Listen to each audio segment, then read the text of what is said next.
Good morning, parents. Let's take a few moments to center ourselves, be still, and set our intention for the day. But before we dive into the content, please do show your support by liking and subscribing to this channel. Not only does it encourage us to continue making more content, but it also helps our videos to rank higher and be made available to more parents. Let's take a deep breath.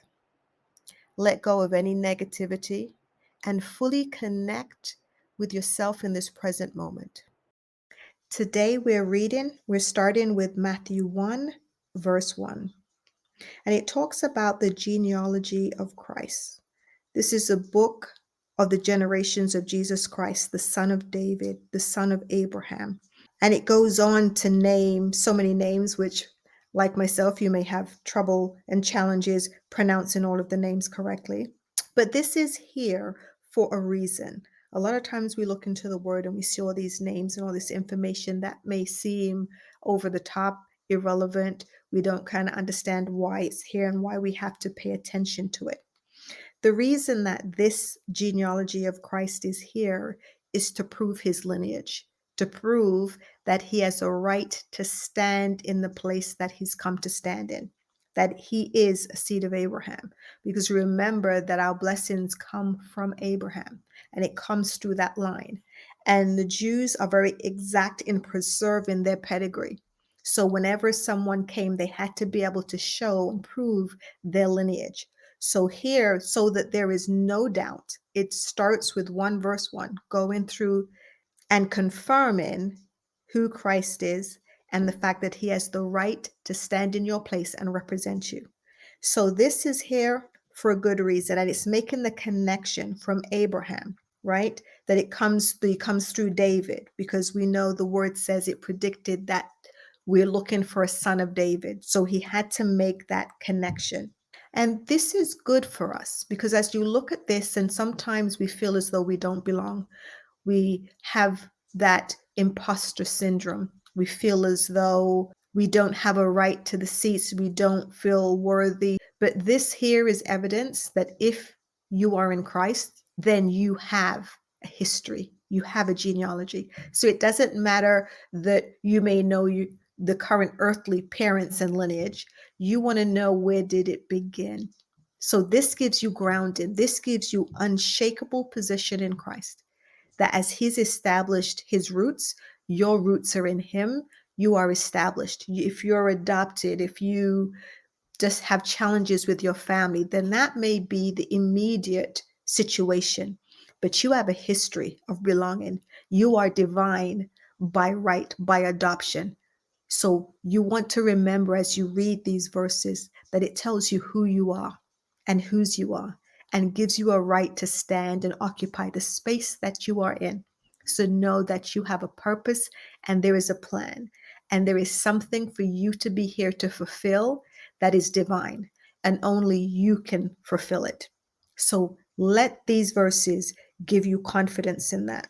And as we go on, we see some names that may be familiar. We're looking at Obed of Ruth, and Obed is the father of Jesse, and Jesse is the father of King David. So there it brings in a line. And then we know that that David had Solomon.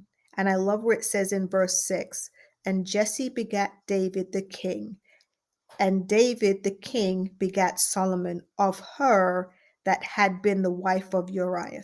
So it doesn't just say he had Solomon as a son. Nowhere else does it name anything else about anybody's else background. It just says who begat, who is the father, who is the son, going all the way down. And here we get to verse 6. And it is noted that David's son came by way of someone that was someone else's wife.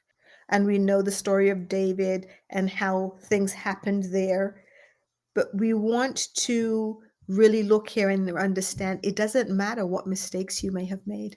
Here, Christ didn't say, okay, no, David had so many wives. He could have had the son, the heir, through any of his other wives. But God said that I want you to know my mercy and my grace. So through the very road that you sinned, through the very thing that was so horrendous. You not only took someone else's wife, but you killed her husband.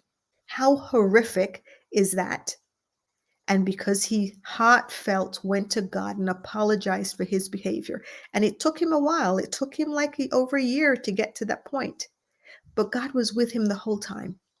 So we want to get out of our minds that God is displeased with you and you have his disfavor and all of these things are retribution in your life and that you should pray more or be more holy, be more righteous. And even though those are things that we seek to do as children of God, but you're seeking to do them because of who you are, not in order to become something or someone.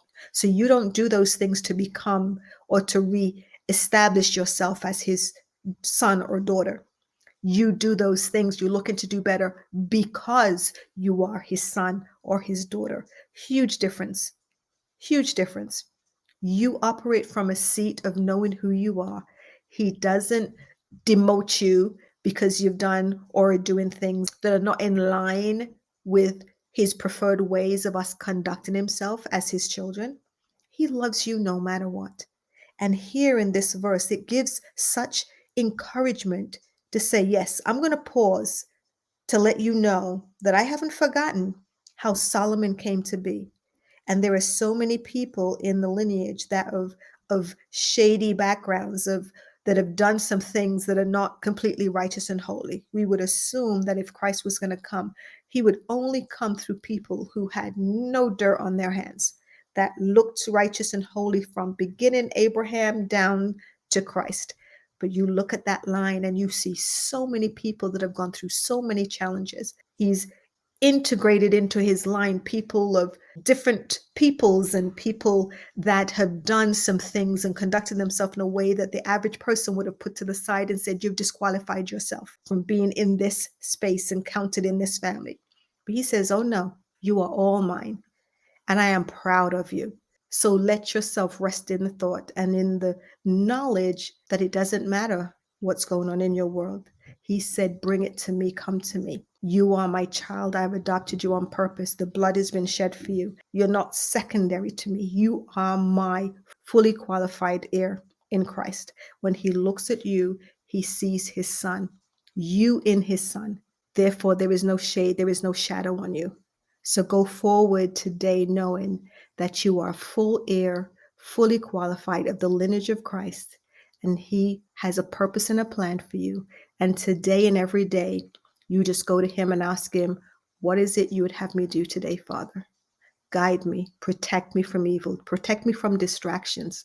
Let me ensure that I do today that which you ask me and you desire for me to do today. If you haven't done so already, please, please, please, pretty please, do click that thumbs up button to let me know that you see value in this. Also, please remember to check out your app store for our Coaching for Parents app. It has some amazing free content that is going to be invaluable to you as you navigate raising your tweens and teens. And as you go into your day, remember that you are highly blessed, greatly favored, and deeply loved, and that you already are victorious in him. So go forward today with the expectation of success. And keep your eye open for little treats that he may have already planted along the pathway of this day for you. I'll see you tomorrow, same time, for another moment of meditation.